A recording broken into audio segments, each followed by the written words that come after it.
Hey guys, what is up? Super K-Man Rocks here, and I am here for my LCK Regional Qualifiers Round Number 1 overview and analysis video. We are down to the nitty-gritty. Playoffs are over. Every other region has wrapped up and is done. It's the final domestic competition of the entire year. The regional qualifiers in the LCK. 4 teams will enter, 2 teams will come out going to Worlds, and 2 teams will have their seasons ended here in this tournament. Not in this video. We'll only know the first team to end up being eliminated in this video, but we will know our first team to qualify for Worlds as well as the number 3 seed. A reminder, the 1 and 2 seeds have qualified through the playoffs. The winner of the summer playoffs in Hanwha Life Esports, and of course, Genji, who had the most championship points and also won MSI, had already qualified for Worlds, and so you have the rest of the field kind of looking for those 3rd and 4th spots. If you want to know my thoughts on the finals or the playoffs or anywhere how we got here, please check out the videos and the playlist up in the iCard. I've covered every single game from the LCK over the course of this entire year, as I have with all 4 of the major regions, so if you're interested in that stuff, check out the channel, check out the playlist, check out all of it. The finals in particular is going to be linked up in the iCard if you're interested in that, but today we are going to be talking, of course, about the teams that are trying to compete to join the finals teams at Worlds. It's definitely going to be an interesting conversation to have. Winning or losing here today could actually determine a lot. Like I said, it could determine whether or not you're going to Worlds, as we'll see the number 3 seed qualify in our first series, and then we will be seeing our first team officially eliminated from the tournament in our second series as well. So, without further ado, let's jump right into it. If you are new here, what we are going to do is go game by game in both of the series, talking about the advantages and the disadvantages that each team was able to generate. I'll be giving a player of the game and a dud of the game for each individual game that we cover in the video, and then of course at the end of each series I will be giving a player of the series to tie everything into a nice neat little bow. We will be talking about our round 2, the final series, to determine that 4th and final team representing the LCK at Worlds and the final team that will be going to Worlds from any region, but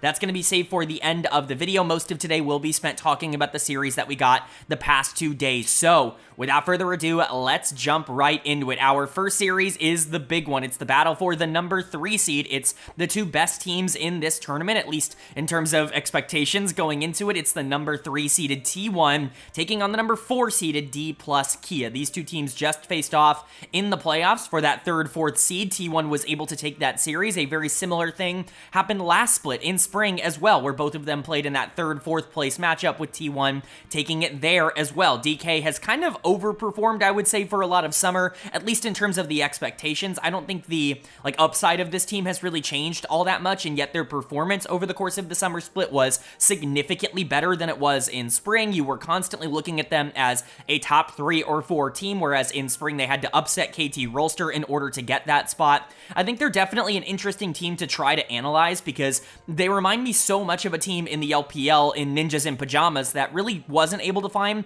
that level of success. They were in their own regional qualifiers, but they were the first team eliminated, even though they did make that series relatively close. I don't actually see that many gigantic differences between DK and NIP, except for maybe the fact that some of the surrounding pieces of the middle of the map are a little bit better. I think you're talking about Kingen certainly being better this year than Shanji, aiming certainly being better than someone like Fodic, but I don't know if Moham has been as good as someone like Juo was, but really kind of the connection comes in the fact that they rely so much on their mid laners to create for them. You had Rookie over on Ninjas in Pajamas, and of course Showmaker here for Dplus KIA. When he is playing well, this team can win basically any game. They are really adept at being able to play through him and being able to use him as their primary carry, but when someone else has to step into that role, at least from a consistency standpoint, they fall off really hard. Aiming can do it. We know he can carry a lot of these late game fights, but he is not the kind of player that you want to be playing for in the early game. That's actually always been his biggest weakness individually as a player, and so you're kind of just hoping that he can scale through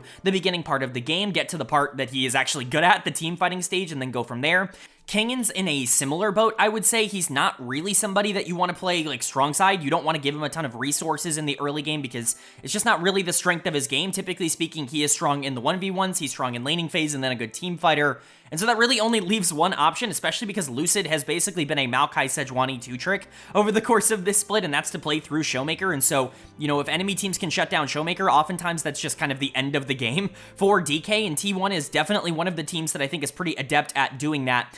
Faker, obviously, not someone who is against shining in these big moments, stepping up when it matters the most, but quite frankly, he's been the concern of T1 over the past couple of months. When you're talking about the player that I think has stepped up the least for T1, it's been Faker ever since the summer split started. Hell, ever since MSI, where he was really struggling at that tournament. We've just not gotten that same version of Faker. If Showmaker is really good here today, if he shows up and is just the better mid laner, if Faker can't get him under control, if Owner and KIA can't make a lot of those big, like, proactive plays work out for T1 and allow someone like Showmaker to, like, roll the game away, then I think that's going to be a bit of a problem for T1. DK is actually going to be in a pretty good spot in those situations, but T1 is probably better almost everywhere else across the board. I think Guma and KIA have been pretty strong for T1 over the course of this split. I've talked a lot about Gumayushi, about how I think he is, like, 1v9'd for this team a lot more than he's been given credit for over the course of the summer split. KIA has, I think, really gotten into form. He's not been perfect. He was not perfect in the semifinals. He certainly was not perfect against Hanwha Life in either of their series, but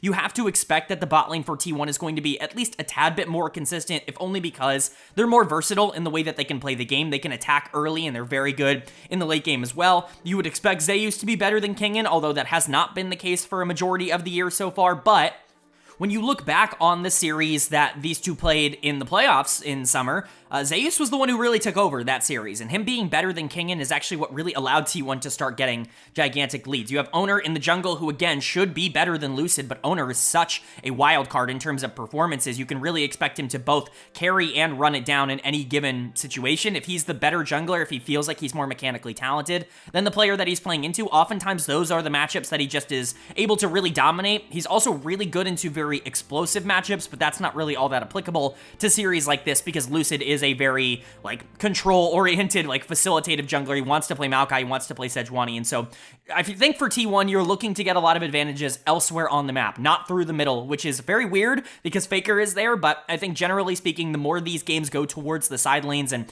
especially the more these games go for, like, early game pressure, I think that's where T1 is going to thrive. And then for DK, I think they really like to slow down the pace. They like to feel comfortable in these late game 5v5s. That being said, they don't exactly have the most consistent macro in the entire world, so you're kind of looking at these situations where they need to get there. If they're able to get there, if the enemy, if T1 allows them to kind of just scale up and aiming gets in these comfortable positions on these hyper carries, or Showmaker gets a lot of gold in the early game, then I think they're going to be really comfortable in those spots, but they're not very versatile outside of that. So, T1 is definitely the prediction here. They are definitely the favorites going into a series like this, but the only way to know how it's going to end up going is, of course, to go game by game, and that means starting with game number 1. So let's get right into it. The winner of game number 1 was T1. They are going to take the first game of this series. They're going to go up 1-0, and this is the kind of performance that would make anybody who's watching the LCK go, do we want to send either of these teams to Worlds? This was certainly a game number 1. I'm not sure if either team was really prepared at all for this series. It didn't really feel like they came into this with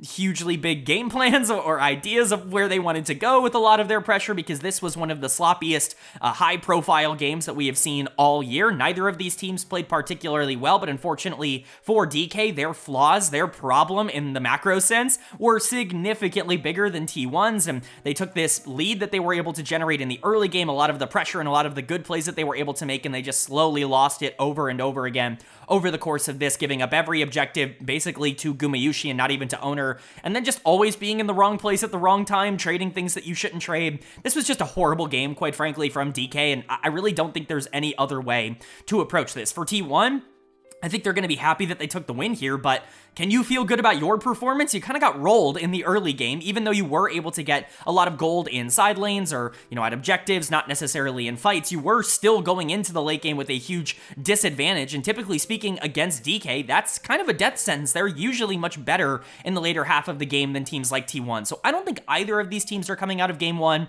feeling all that good, specifically because the macro was just so horrendous from both of these teams in this game, but I guess we can talk about it. Player of the game, it kind of has to go to Gumayushi, regardless of some of his mechanical plays in the mid game. Like, he was getting hit by every single Zig satchel ever, like, in existence. He was getting knocked under turret over and over and over again, and yet somehow he's going to walk away from this with player of the game because, oh yeah, he took Elder Dragon. He also took another dragon earlier on in the game. 2 of the dragons for T1 were secured or stolen away by Gumayushi in this one, and he just continues to kind of prevail the narrative that he is the best objective taker in the entire world, regardless regardless of position. This has kind of been a running trend for Gumayusi. The World Finals was obviously a really good indicator of that in 2022, but he's been doing this for a lot longer than that. You just can't leave a 50-50 up against T1 because somehow, some way, Gumayusi is always going to win it. It's genuinely ridiculous. I think his ultimates were also very good. The damage he was able to put out was generally fine, but for the most part, they won this game off of his ability to get these objectives, which is why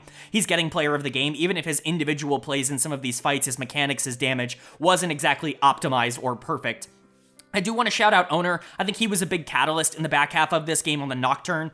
Typically, I don't like Nocturne in this meta. I think he's too passive. I don't think he does enough in the early game to justify picking him as this really aggressive, like, AD assassin. I think that there are other picks in the meta that aren't picked as much that could, still be very viable. We've seen champions like Xin Zhao and Jarvan just, like, completely fall out of the meta, and I'm not exactly sure why, like, they have fallen completely out of the meta. Even something like a Wukong, I think, would be more viable, but Nocturne still offers the thing that he offers, which is late game assassination potential, long range engage, the Nocturne stuff. And Owner was able to get to that part of the game, was able to really kind of influence a lot of the fights, and he was doing a ton of damage by the back half. He was probably the big, like, fight carry. Zeus is also kind of in that conversation, but he was significantly worse as this game continued to go along. He obliterated King in 1v1 in a lot of their early lane opportunities. He actually got like 3 kills, I think, before 15 or so minutes, even with T1 having a gold deficit, and yet he wasn't able to convert it, which is why he's not getting player of the game. Keria was fine on the Bard, a couple of really good ultimates, but generally speaking, outside of that, not particularly influential on the game overall. And then Faker on the Yone, not great. Had a couple of really bad moments in lane. Got completely chunked out 1v1 by Showmaker, but you live with it because he was fine in the latter half of the game, the back half of the game. But overall, again, I think T1 wins this because of Gumayusi's ability to take objectives, and if that's what you're relying on, like, I guess it's kind of consistent, but it's really, really not. You gotta be more clinical, especially in the early game. And then for DK on the other side, what happened here? Like, how did we get here? How do you, as a team of Maokai Corki plus, like, Leona and Camille, so much lockdown, end up getting outscaled so hard in the back half of the game? Like, how did we get here? Especially because Showmaker had so much gold. He was like 5-0-0 going into 20 minutes into this game, and they just couldn't convert on any of it. Kingen is going to get done of the game. He got solo killed a couple of times on the top side by Zeus. I don't think the Camille was ever really all that valuable. If you're a viewer of the channel, if you viewed a lot of the other content, LCK or otherwise on this channel, then you'll know I think Camille is, like, really bait right now. I think that champion is really bad and has consistently shown that she just doesn't have any sort of consistent presence. If you're not able to win early and start to snowball the game out of control, if you don't have this gigantic gold lead, then I don't think the champion really does anything. And I think Kingen unfortunately showed that off with the R5 pick here because he lost early and then really wasn't able to do anything the rest of the game. I think Aiming and Moham also had their own problems. Aiming was just overall kind of useless in this game, wasn't actually getting a lot of pressure in side lanes. Guma was actually, or Faker really, was really out pressuring him in a lot of these side lane, like, 1v1 duels, and then he wasn't exactly, like, tearing it up in team fights, as we know. Moham just didn't really get to do anything on the Leona. I think the middle of the map was really good. Lucid and Showmaker, I think both had their advantages in this game, and I think in a better situation, they probably win this, but that just wasn't the case, unfortunately. So DK's horrible macro, some of the worst that I've seen them play all year, it leads to a game 1 loss. Hopefully they can rebound. They have shown that they can, at least get back on track in the middle of some series, but T1, one of those opponents that if you give them an inch, they're going to take a mile. Their expectations are already sky high, and you basically handed them a win in game number 1. So a very important game number 2 here for both teams, but only one can take it. Who will it be? Well, the winner of game number 2 was Dplus KIA. They are going to take game number 2. They're going to tie up the series here at 1 apiece. And this is kind of what you wanted to see from them as a bounce back. Again, not the cleanest game of all time. You're still coming down to a lot of these unnecessary late game fights, regardless of whether or not you're going into the late game with a lead, because it just doesn't feel like either of these teams are at the point where they can control the game all that well. But DK was able to utilize their best player to be able to take over a lot of these fights, get the resets, and be where they needed to be. The moment they could fight around the strongest champion in the game, which was Tristana, they were able to win it. And I think that that is the strategy that continues to prevail for T1.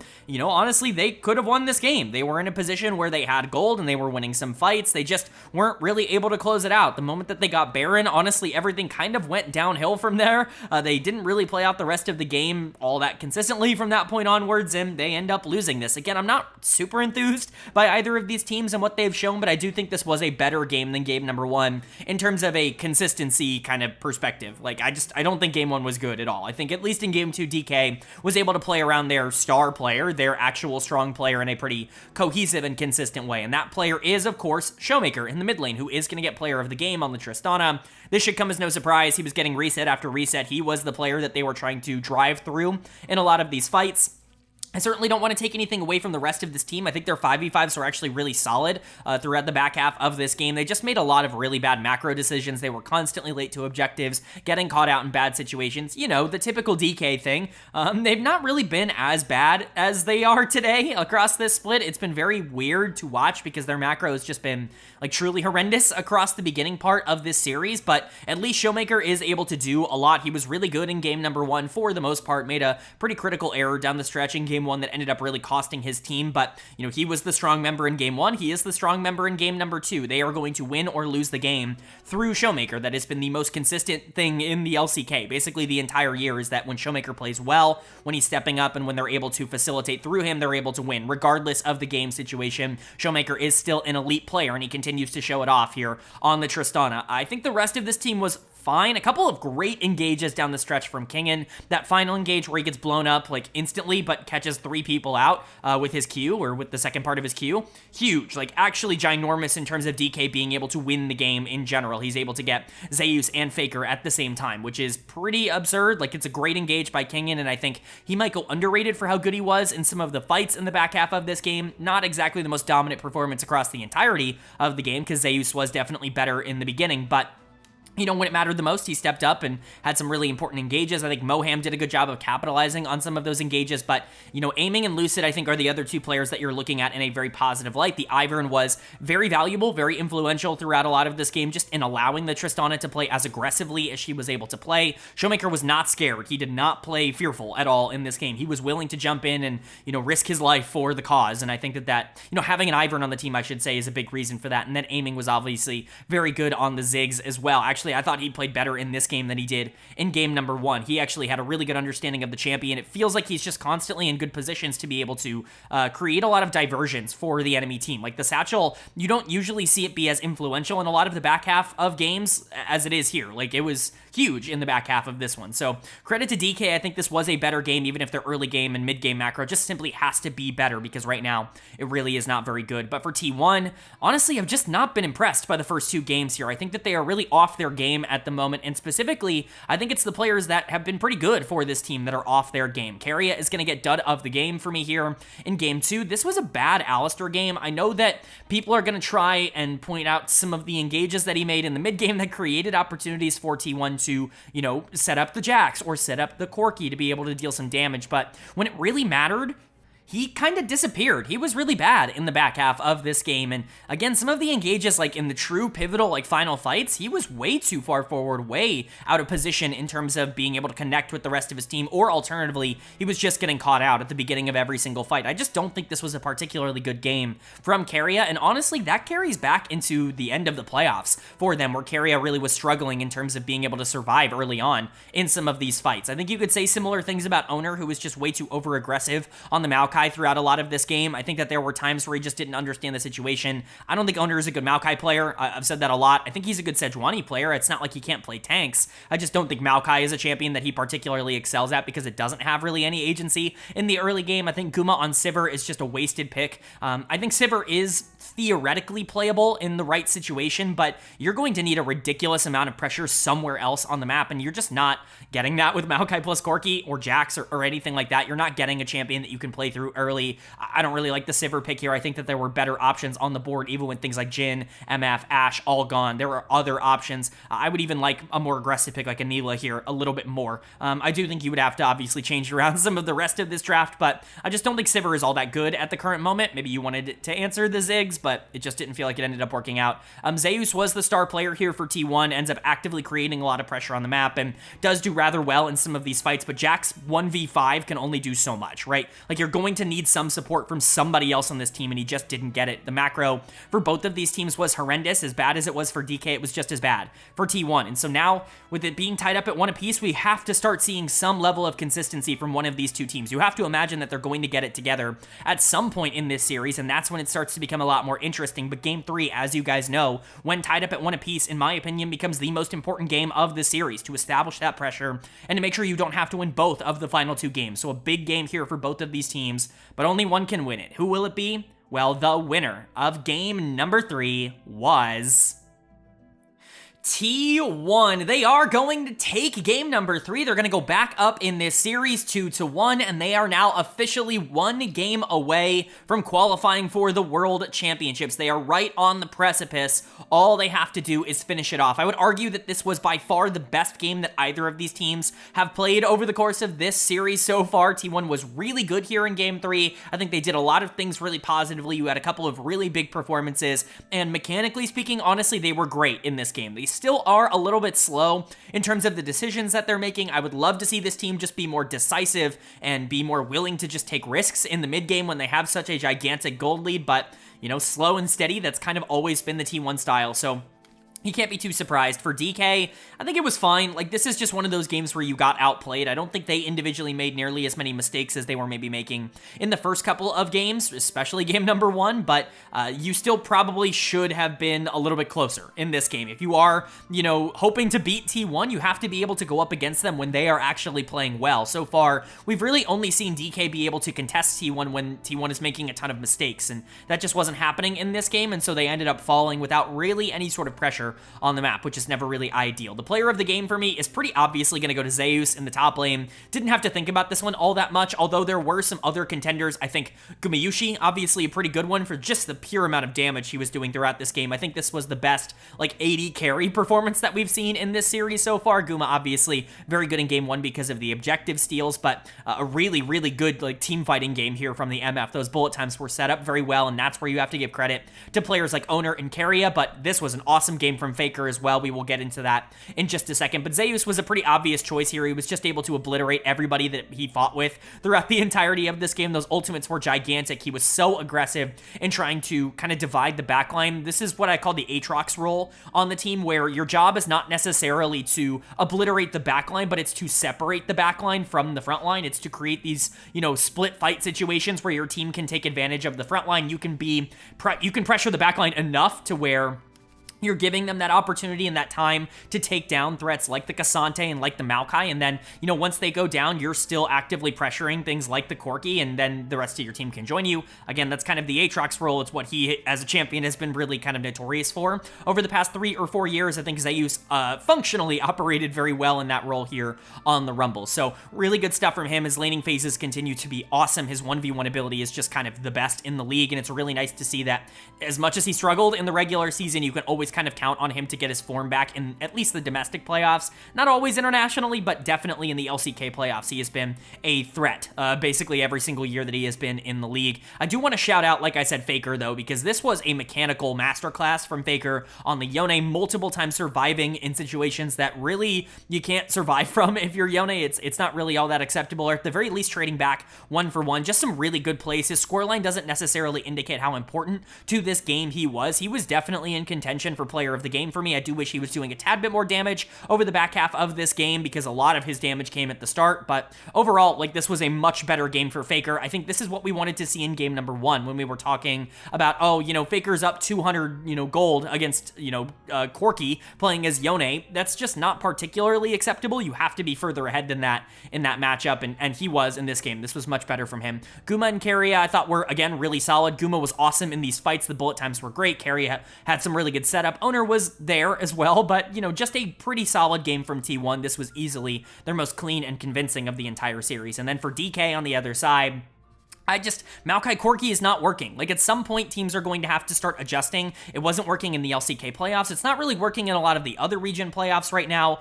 I think that there were a lot of reasons for this. I think lacking proactivity in the early game is kind of a problem, but this trio, this Cassante, Maokai, Corki that has been consistently picked as a trio over the course of this year, if you don't really have any way to enable them and get them to the part of the game that they're good at, then it's not really going to matter. And again, as much as I love, like, Showmaker as a player, you can't just put him on Corki and expect him to get super fed and just immediately be able to win the game. You need him on something that can move in the mid game. That's where you're going to be able to create most of your advantages in a series like this, and it's not really happening. I think that obviously he wasn't the problem. He has not been the problem. Him and Lucid have been the two best players on the team in this series so far, maybe aiming as well, but Kingen and Moham just didn't really step up in this game. The Kingen's going to get my dud of the game because I just think that Cassante was less effective, constantly just being over eager, diving under tower and dying for no reason, trading 1-for-1 in a situation where it was basically a free kill in bot turret because it's a 4v1 dive, just being way too fast, way too quick. You have Moham here on the Blitzcrank who is only pulling the Alistair, like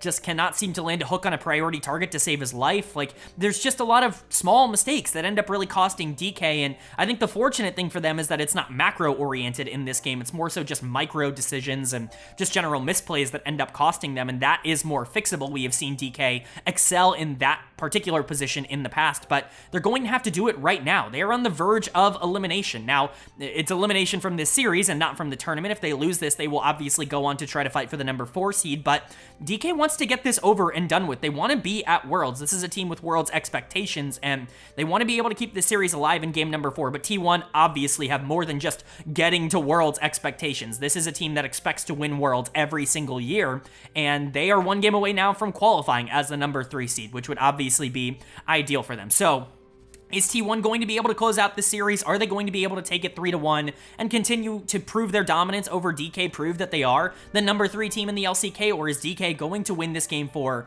and push us to a Silver Scrapes game number 5? Well, the winner of game number 4 was Dplus KIA. They are going to take game number 4. They're going to even up this series at 2 apiece, and we are going to a Silver Scrapes game number 5 in this world's determining series. Big win here for DK. Obviously, you don't want to go down into one series that is, against one of the 2 teams that are remaining in this regional qualifier bracket. Like, anything can happen in one best of 5. You want to punch your ticket internationally, and so coming out here in game 4 and keeping that hope alive, it's absolutely ginormous for them, and it's off the back of their star player. Once again, it's a player of the game for Showmaker in the mid lane. I think this one is more disputable. Game number 2 very much felt obvious in terms of Showmaker being the one to get the award, but here in game 4, I do think it was more of a team effort, and once again, I do feel like these teams are luckily getting better as this series is going along. I certainly don't think it's been like the best gameplay series of all time. This isn't exactly a showing that makes me feel super confident and comfortable that these teams are going to go to Worlds and dominate or anything like that, but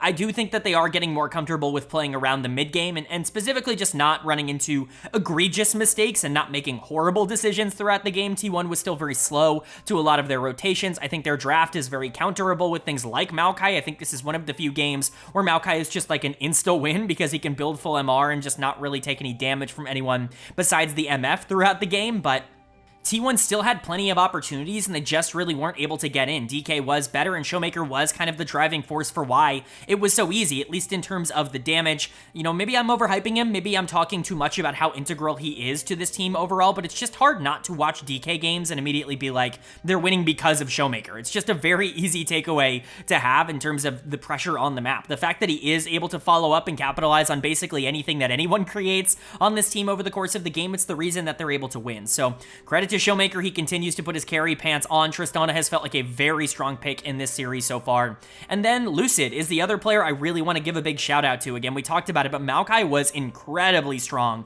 in this game. I think generally speaking, Maokai as a champion loves to play into, Gwen, Lilia, Corki topside. It just gives him so much priority in terms of what he's able to do in the mid to late game. And these games are going long. Usually I would advocate for the team that's able and willing to get a lot of early game advantages to not go for Maokai because you're kind of throwing away a lot of those opportunities. If you have like a Tristana or a Ziggs, Maokai can't exactly compete with the pressure that Lilia is able to create in the early game around like a Misfortune. And so typically you're going to lose that prio. But if these games are just going 35, 40 minutes basically every single time, then Maokai becomes a much more attractive and valuable pick in games like that. So, credit to Lucid. I continue to think that Maokai is by far his best champion, maybe like that or Sejuani, right? It's one of the, facilitative tanks. It's basically all he's played over the course of this year, but he continues to look very good on it, and especially continues to look good in, getting his team objectives and putting them in good positions to be able to win fights off of those objectives. But aiming seems to also be getting better game after game. I think he's getting more comfortable on the Ziggs. It's clearly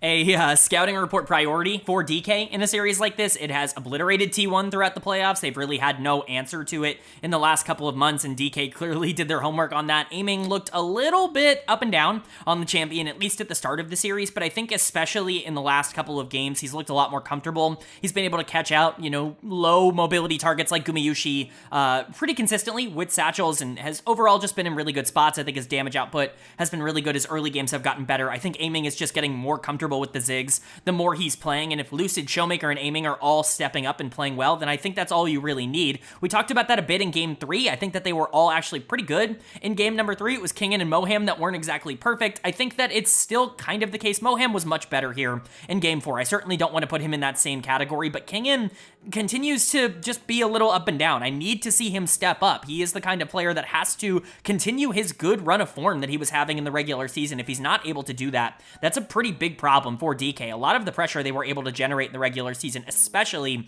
in team fights, was through Kingin and through him being kind of a go-getter in some of these fights, the go button for them, if you will. And so I need to see him just be more active. The Cassante has looked fine, but I need it, again, to be more like Game 2 and maybe a little bit less like Games 1, 3, and 4. But outside of that, there really aren't a lot of complaints for me when it comes to DK. They've been getting better over the course of this series, even if it still is relatively sloppy. And then for T1, you're just kind of throwing away games with weird decisions. I just don't think that you were as active in this game as you needed to be. You're Lilia plus MF plus Nautilus. You should have so many tools to be able to force something in the early game or in the mid game, but yet we're still sitting here because we're T1 and we're going 35 minutes and just hoping and praying that we can win a 5v5 at the end of the game. Now, that's not the worst idea in the world when you have, Corki plus, a bullet time with a lot of setup. You have a Gwen that could potentially create some backline havoc. Like, there are definitely options here for them to be able to win. I just don't know why you're putting it up to chance like that and not just trying to do stuff in the early game. It feels like this team is just being way, way too passive right now. They're relying a lot on players like Faker to do things in the early game when there just really isn't any need to do that. It's very strange to watch. KT is once again going to get dud of the game for me. He is always the first one to go in and the first one to die in these fights, and that's expected. Like, you're Nautilus, that's kind of your job, but you have to accomplish something when you go in. You can't just be, going in and dying and then just have the fight be a 4v5. Like, it's really kind of a problem for T1 right now. It feels like KT is not on the same page as the rest of the team, specifically Owner, where it feels like Owner played so scared and so safe throughout the entire game that it ended up creating a lot of problems for T1. I do want to continue to give credit to Gumayushi. He has been the best player in this series. I do think he is doing a much better job, kind of similar to aiming, at being able to utilize his champion in a lot of these front-to-back fights. That was something that we were kind of talking about, whether or not he was going to be able to do it at a high level with the MF. We've not actually seen that be super consistent for a lot of AD carries unless you're like the best in the world. Actively being able to be more than just an ultimate in the late game, it scares some people because you have to step up. You are relatively short range in that regard, but Guma, I think, has been doing a very good job at that. The problem is he just didn't have a lot of support from the team. I thought Faker was fine, all things considered, on the Corki. He wasn't the problem, but Zeus probably had one of his weaker games of the series here. Owner was way too passive. KT was not really connected. Like, there are real issues here, and again, it just continues to be very sloppy from T1, and now they're on the brink. This is game 5. Winner take all. The winner of this game goes to Worlds,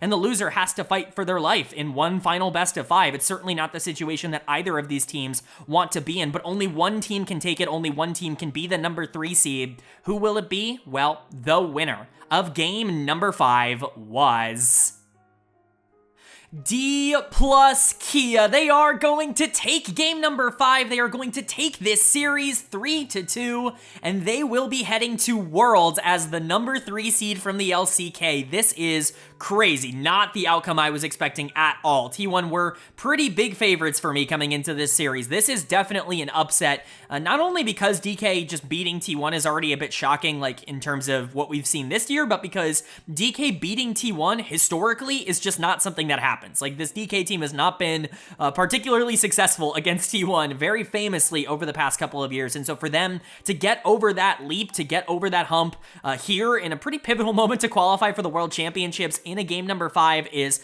pretty gigantic, and it's the members that stepped up that I'm really excited to talk about here. But for T1, this has got to feel very disappointing. People have been talking, me included, about how this team is going to figure it out, how they're going to get back to where they should be, the team that's been to back-to-back World Finals. All 5 of these members have returned from those back-to-back World Finals, and it's just not there right now. Their macro is really poor. They're really passive. They just don't really make any good decisions. You have players that are, quite frankly, just just running it down in certain circumstances. It's just not looking good in terms of their ability to convert any sort of lead in the mid game, and that's a really concerning problem for a team like T1 to have. So we'll talk about it. We'll talk about it more when we get to them, but for DK, player of the game and player of the series as a whole for me is actually going to go to Aiming. I think Aiming, Showmaker, it's got to be one of those two in terms of player of the series as a whole, but Aiming was so elite here in game number 5. The Misfortune has been such a power pick over the course of this series and throughout the playoffs just in general. To see Aiming step up and for those bullet times to be perfect, for a lot of the kiting and the damage that he was able to do just with auto attacks to be amazing, like truly exceptional. This is the perfect time for him to step up and have one of his better games of the season so far. I had been shit-talking DK a lot, and Aiming was honestly one of the players that I just thought was getting a bit overhyped and overrated by the community. You know, his numbers are very good, the stats look amazing, but I just didn't know if the tape ever really backed that up, or if he was one of those players that was a bit more stat inclined. He has always been a little bit more favorable in the stats than maybe his tape would suggest, but this is the kind of performance that justifies a lot of the praise that he has been getting as a player over the past couple of months, where he really stepped up when it mattered the most. This was a really clutch, great game on the Misfortune. The other player that I think could get player of the game here is absolutely Kingen. In the top lane, we were talking about how he needed to step up, about how he needed to come out in this game 5 and be the Kingen that beat Zeus in World Finals in 2022, and quite frankly, that's exactly who he was this game on the Gnar. A couple of phenomenal plays here. I think this is the kind of champion that really is perfect for DK because it is this easy to execute go button in the late game, and he is going to have pressure in lane. It just makes Kingen's job so much easier, and so he can just kind of focus on the raw mental part of the game in which he really excels at, and that's really what he was awesome at in this game as well. It was Kingen plus Aiming that really put them over the top. I don't even really like DK's draft. As you guys know, I'm pretty anti-LeBlanc in the current meta. I just don't think she does enough damage to justify picking her over some of the other assassins in the game currently, even if she is still LeBlanc and still can do a bunch of things for free. Showmaker wasn't even all that influential, and honestly, I don't think he was all that good in this game. He was fine. He individually played well. I just don't think LeBlanc does all that much. He probably would have gotten player of the series if he was even, like, you know, relatively important in this game, but alas, it's fine. You know, Lucid and Moham were good. This was probably Moham's best game of the entire series as well on the Leona, just creating so much, being so aggressive, and even going down in kills early for him to stay so active on the map and constantly be willing to take these fights that I think a lot of other teams would have been really scared to take. I think it's a really, really big positive for him. You know, Lucid was deathless in this game on the Lilia. He was everywhere on the map, a really good macro game from him. Generally, this was the shortest game of the series and probably the cleanest game of the series outside of like the first 10 minutes. I mean, the gold was even through 20 minutes into this game, but it never really felt like DK were entirely on the back foot, especially because, as we'll get to, T1 was more than willing to give them as much gold as possible in order to keep them happy in this game. So credit to DK, they played excellently, and maybe shockingly, they are going to Worlds. And then for T1, what happened here? I mean, Zeus, like, what do you even say? Like, what happened in this game? Zeus is going to get dud of the game.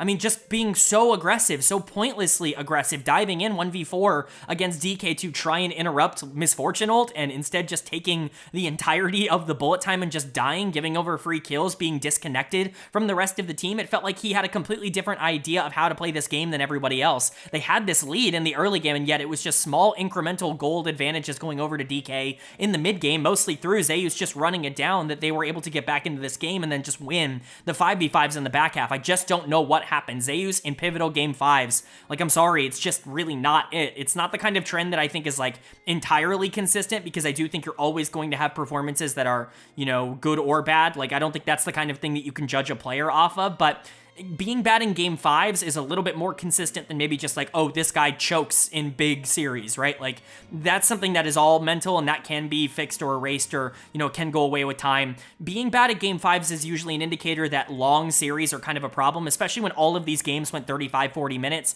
If you're playing like 5 hours in, sometimes players are just worse in those environments. Some players can step up 5 hours in and some players can't. Zeus has always struggled the later it goes in a lot of these pivotal series, and you just have to wonder if that's going to be a concerning trend for him for the rest of his career, but this was just not it. This was not a good performance. I think Gumayushi also had by far his worst game of the entire series. The Ashe was entirely irrelevant. I'm not sure there was one arrow that was landed in this game that felt consequential in any way, shape, or form. KIA, pretty good in the early game, didn't really get to do a ton in the late game. I think the Poppy was fine. Faker and Owner, they weren't the problem here. Zeus and Guma were definitely the weak links of T1.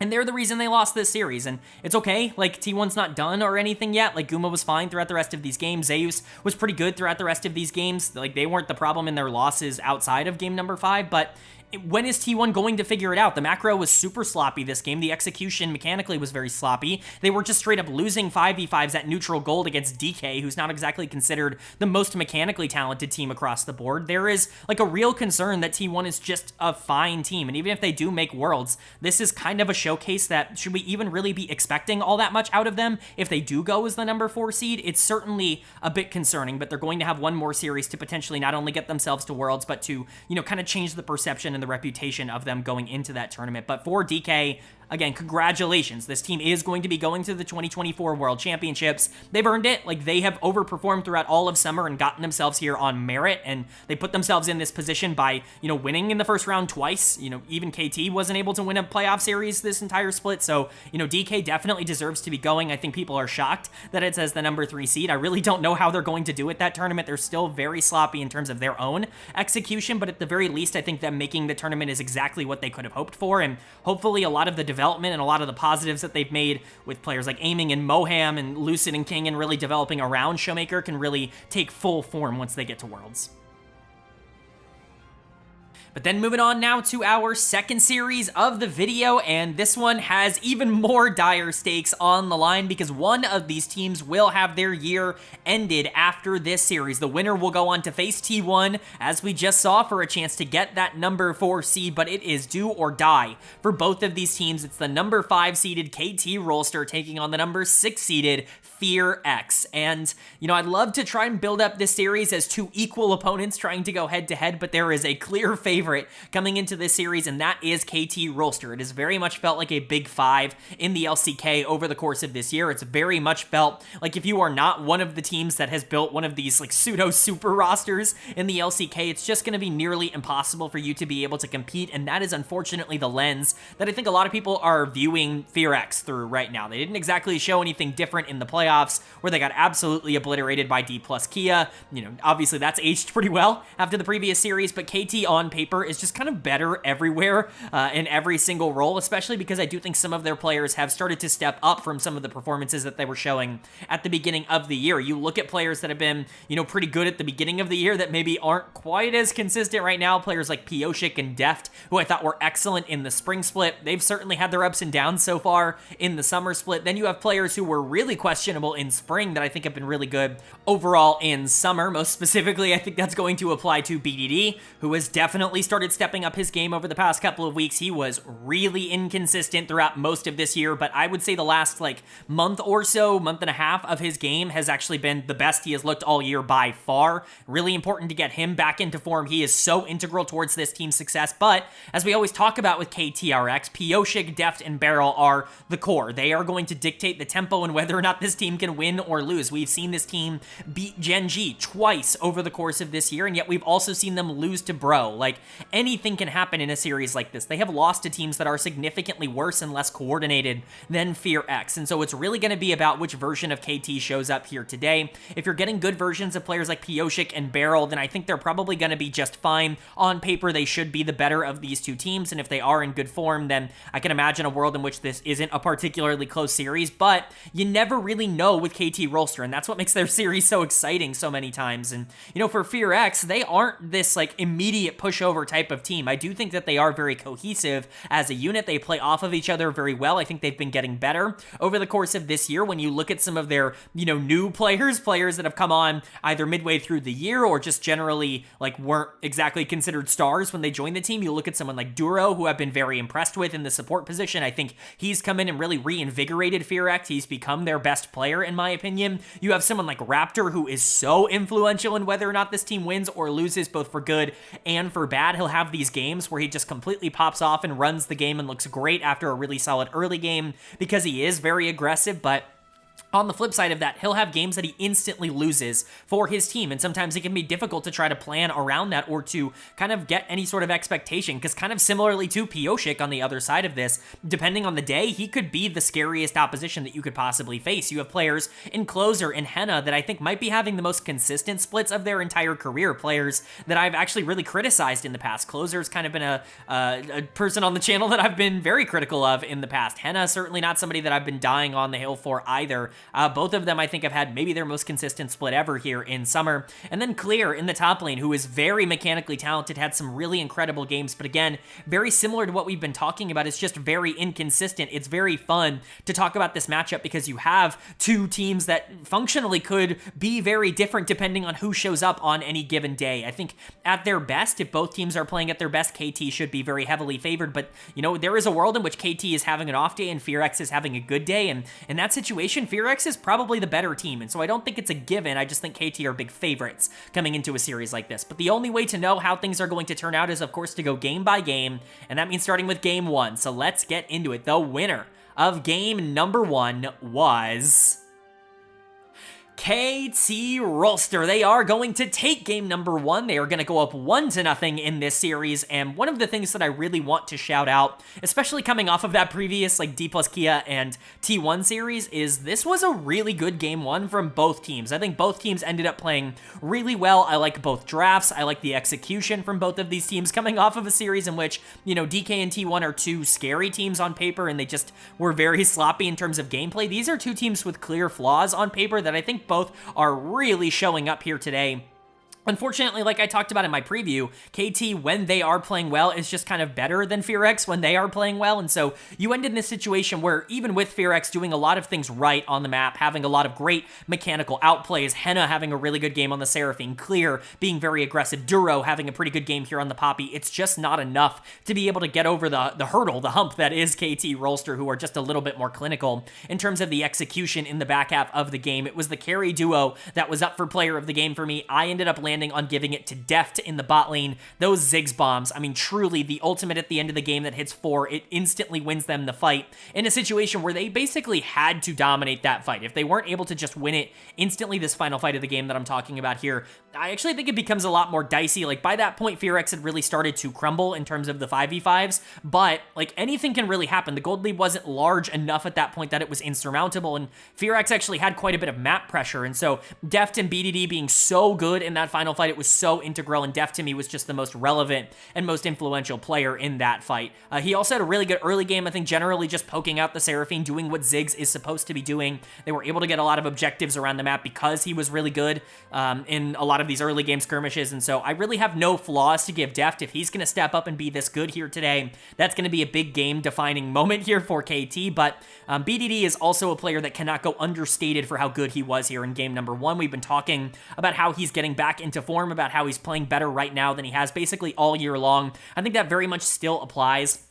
The Tristana looked very good here. The damage he was able to do, the aggressiveness in terms of the skirmishing, it was all just really good stuff. Alongside Beryl, I think they created so many opportunities. Hell, even Perfect was just super aggro in this game, constantly looking for engage opportunities. I think Pioshik had a couple of really nice moments, especially trying to secure a lot of these objectives, and KT was so immediate, so like purposeful in a lot of their macro calls that they ended up making. Decisive, I think is the word I'm looking for, that it ended up really creating advantages for them in situations where I think other teams might have just not been able to get them. This was just a really good game, all things considered, for KT, and I don't think that should take anything away from FearX, who I think also played really well in this game, who I think also had a lot of advantages. Like I already talked about, Henna, Clear, Duro, I think all of them really had good moments. Henna obviously outplaying that 2v1 in the bot lane to be able to pick up first blood at the beginning of the game. That was excellent from him. Duro was everywhere on the map, was constantly trying to play the macro game. I thought he did a really good job of upsetting a lot of the aggressive plays that KT wanted to make. We look at this big 5v5 that happens on the top side,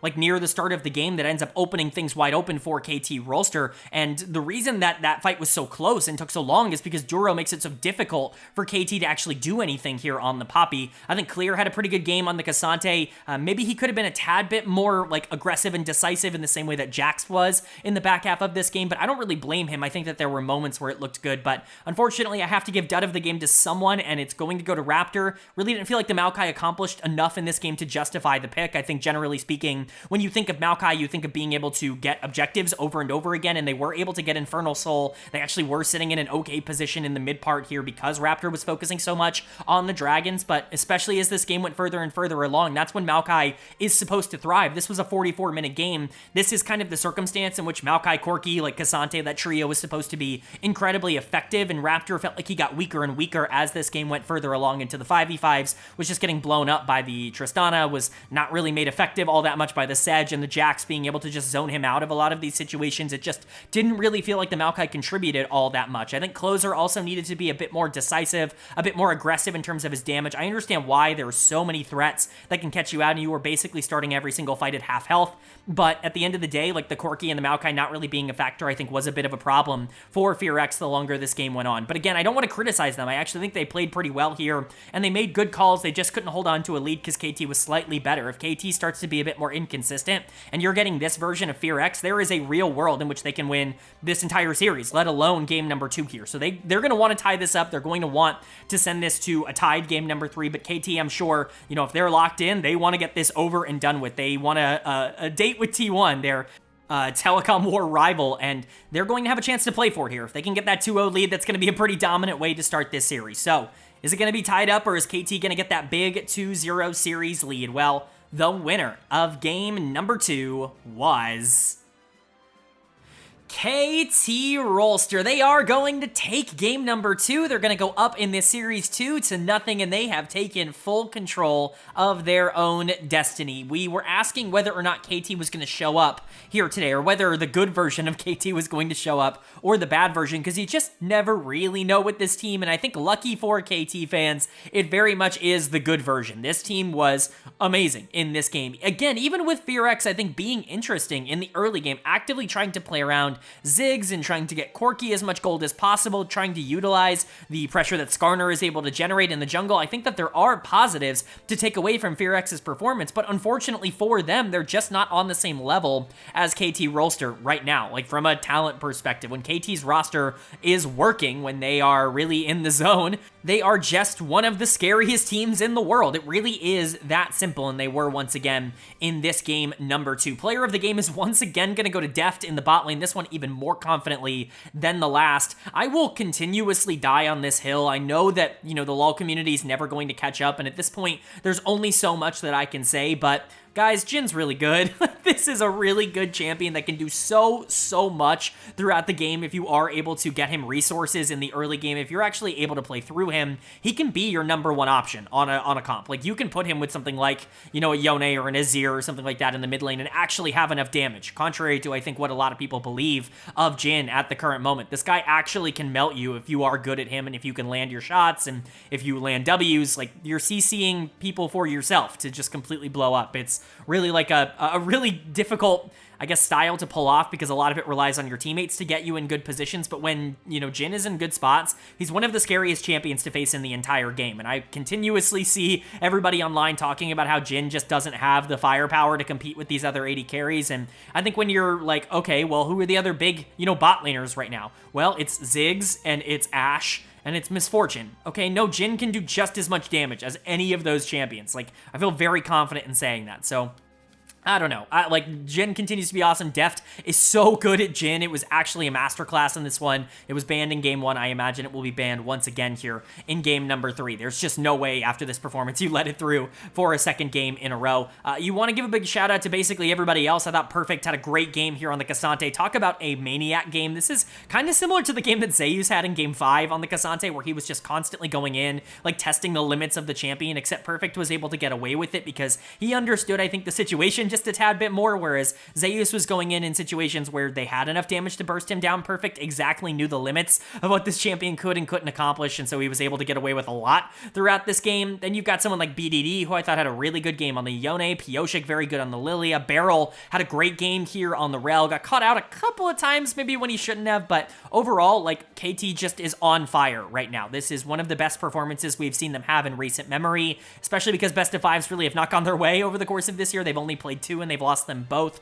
For them to come into this series and look so good in the first 2 games and, you know, be 1 game away now from punching their ticket to face off against T1 for a shot to get to Worlds as the number 4 seed, it's a really, really good look for them. But for FearX, I just feel kind of bad because this team actually is kind of showing up here today. They are playing relatively well.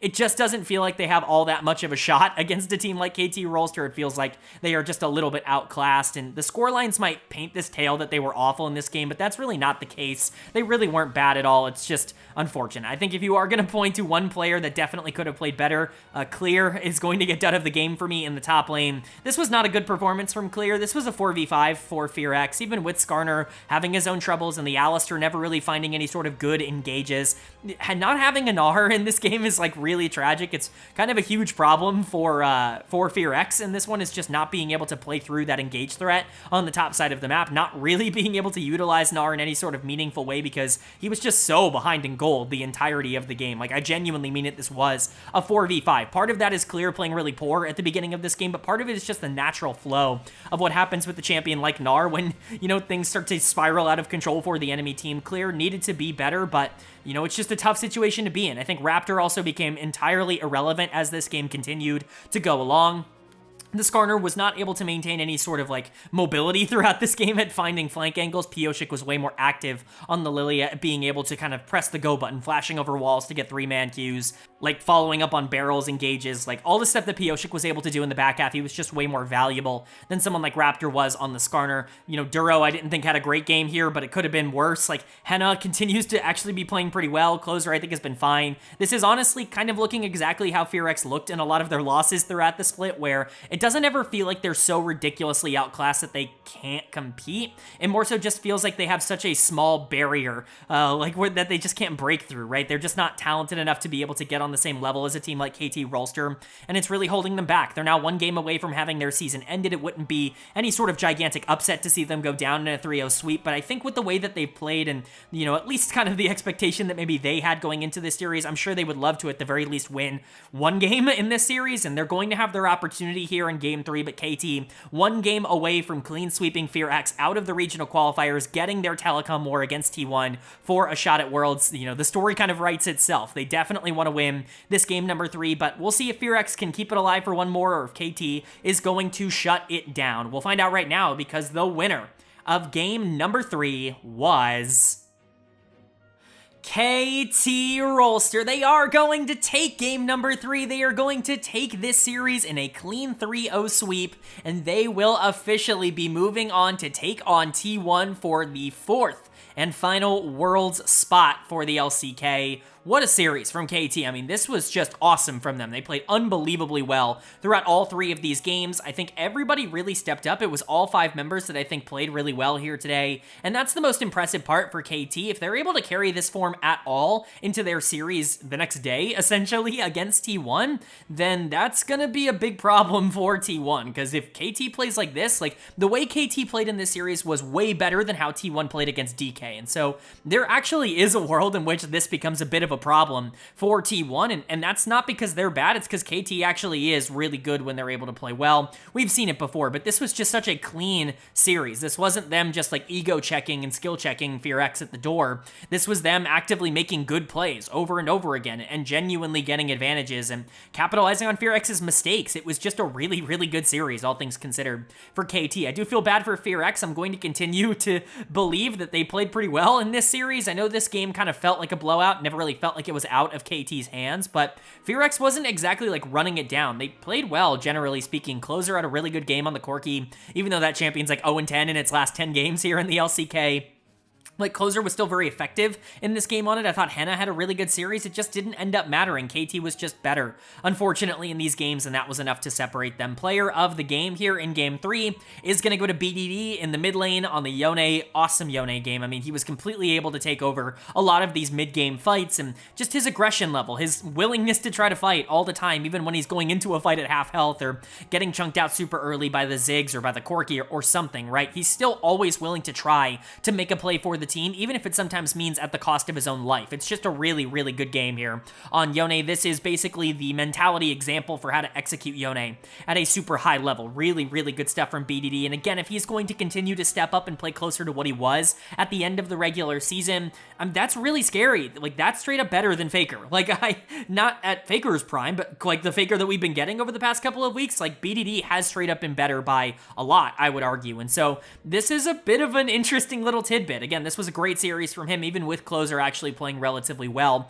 on the Corki on the other side of these matchups. But player of the series as a whole for me is very obviously got to go to Deft. I mean, he was kind of the driving force for everything that KT wanted to do throughout a majority of this series. Just really good stuff from him on the Jhin in games 2 and 3. You know, game 2 definitely a bit more explosive from the Jhin, but still a good game number 3 here, I would say. And then obviously, he was excellent in game number 1 as well on the Ziggs himself, trying to create his own advantages in the way that FearX just wasn't really able to do in the same way throughout a majority of the second half. I shouldn't say that. Henna was still very valuable on the Ziggs, and the Ziggs in general still was doing a lot. It just was a bit different when Deft was piloting it. His Jhin was exceptional, and he's just awesome. When he's on, he is so dominant because of his willingness to try to take a bunch of these risks in the mid game and try to fight constantly. That's something that Deft has really kind of changed as a part of his game. That was not the case before 2023, but last year on DK, something changed and he got super aggro, and that is carried over even more so, I would say, into KT Rolster this year. So credit to him. I thought Barrel was pretty solid. Perfect had a really good series on the top side here, just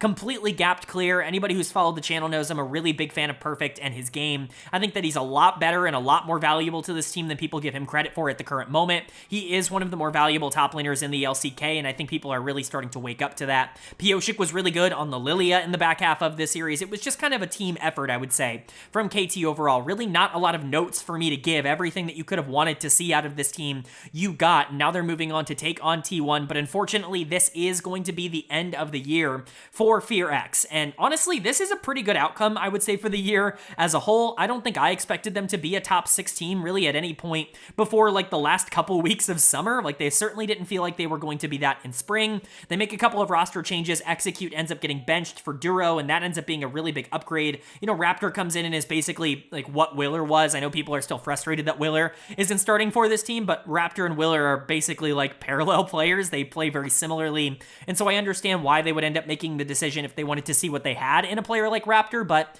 like, for them to get top 6 in the LCK this year, for them to be what is essentially the best of the rest, like top 5 feel very separated, for them to be the best of the bottom half teams, like, they have to feel pretty good about that. I know that obviously maybe, you know, the expectation wasn't to get swept out of the regional qualifiers, but to get to the regional qualifiers in the first place, I think is an accomplishment for FearX. We'll talk about game 3 here a bit. You know, they definitely got outplayed in the back half. I think the further along these games went, the more it just kind of separated the small mistakes that FearX were making and the big positive plays that KT were making, unfortunately. And dud of the game is going to go to Duro in that instance, but it doesn't like change my opinion on how good Duro is as a player. I think give him a year and we could be talking about him very similarly to a former, you know, sandbox support here in Kale. I don't think they're the exact same style of player. Duro much more aggressive in terms of how he wants to approach a lot of these situations, not quite as vision oriented as Kale is. That's really what separated him, but they both have this emphasis on map control that I think really helps their teams out. And Duro, definitely one of the supports that I'm watching a lot of next year, depending on, you know, what the situation might be. Him and Plata are really some nice up-and-coming young supports at the LCK level. I'm really excited to see where they go there. Closer and Henna were really good in this series. Closer was really important here in game 3. He just didn't have quite enough to get himself over the finish line. Henna was just pretty solid throughout this entire series, playing around Ziggs, being able to take a lot of these towers for free. I think FearX actually did that relatively well in this final game, but, you know, Clear, I think, really struggled. Perfect was just straight up better than him on the other side of this matchup. Raptor, I think, really struggled to establish any sort of prio and pressure because Pioshik was just a little bit more eager and a little bit better in the back half of this series. And so, you know, I do think that there are some things to complain about for FearX in terms of them just not being good enough to be able to cross that finish line or win a game here. But from a holistic perspective, like, there really is no reason to look back on this year as anything other than like perfectly fine, quite frankly, for FearX, considering the expectations they had to be, you know, what is essentially 2 series away from going to Worlds. That's really not a bad place for them to have finished. I think that they're going to hopefully revamp. They've got a couple of players that I'm interested to see if they'll build around like the core of Clear and Raptor and Duro. Not that Closer and Henna are bad. They were the best players in this series, but I think you've got some interesting pieces here. I'm interested to see what they do. You know, whether or not they want to change everything or just a few things or nothing. If they just want to run it back going into 2025, it's going to be interesting to see what their offseason looks like. But again, it's just hard for me to view this, split as anything other than totally fine, quite frankly, as an outcome for them, even if it is disappointing to be knocked out here. But KT's job is not done. They now move on to take on T1, as I've said 1,000 times. We're going to preview that in just a second, but KT is now one series away from completing what the KTRX legacy would indicate, which is getting to Worlds as the number 4 seed and potentially doing damage once they're there. They have to conquer the perennial giants and their biggest rivals to do it, but honestly, with how they played here, are they even going to be underdogs going into that series? Alright, but that is going to do it for my LCK Regional Qualifiers Round Number 1 overview and analysis video. Up on the screen, the updated bracket after our first 2 series. DK will be representing the LCK as the number 3 seed at the World Championships. FearX has been eliminated with their loss. That means it's T1 and KT Rolster fighting it out to determine that number 4 seed. Previewing it very quickly, we could potentially just be seeing a repeat of the first round of the Summer Split playoffs where, KT was okay in that series, but T1 was just better, and they were able to get by them and get their way into the top 3. I think that is the most likely outcome. I think when you're looking to predict this, it's just hard to go against T1 in terms of them qualifying for Worlds. You have a best of 5 on the line to see who's going to be making the World Championships. How can you bet against the most successful org and the best team that's probably ever played League of Legends? It's really hard to kind of do that, but KT can win any series on any day. They could beat Gen G, they could lose to Bro. This could be a 3-0 in favor of T1. This could be a 3-0 in favor of KT Rolster. That I would be a little bit more surprised by, but if KT comes out, plays as well as they did against FearX, and is able to just out macro and outplay, quite frankly, T1, like that's not off the table in terms of what we've seen from these two teams. So I'm hoping for a banger of a telecom war. It's going to be the final one of the year, and whatever the outcome, I think it's definitely going to be poetic. Either, T1 just barely sneaking into Worlds as the 4 seed, potentially as underdogs going into the big tournament to defend their title, or KT knocking out their all-time rival from Worlds contention and being able to make it on their own right. It's definitely going to be fun no matter what, but I'd love to know you guys' thoughts and opinions on it down in the comments section below. If you enjoyed the video, leave a like. It really does mean a lot to me. Lets me know you guys are enjoying the content, and it does help get this video out to a lot more people, which I'm always very appreciative of. If you're new here, subscribe. We're, of course, going to be covering this series tomorrow as it plays out later tonight, but we're going to be covering everything. America's Challengers is coming up. That's going to be a tournament that we're going to be covering on this channel. We've got Worlds right around the corner, a lot of pre-Worlds coverage, as well as every single day of Worlds going to be covered on this channel, so a lot to look forward to. If you're interested in that kind of stuff, hit subscribe and hit that bell so you can be notified when those videos do go live. But of course, with all that being said, I hope you all are having a great day. I hope you continue to have a great day, and I will see you all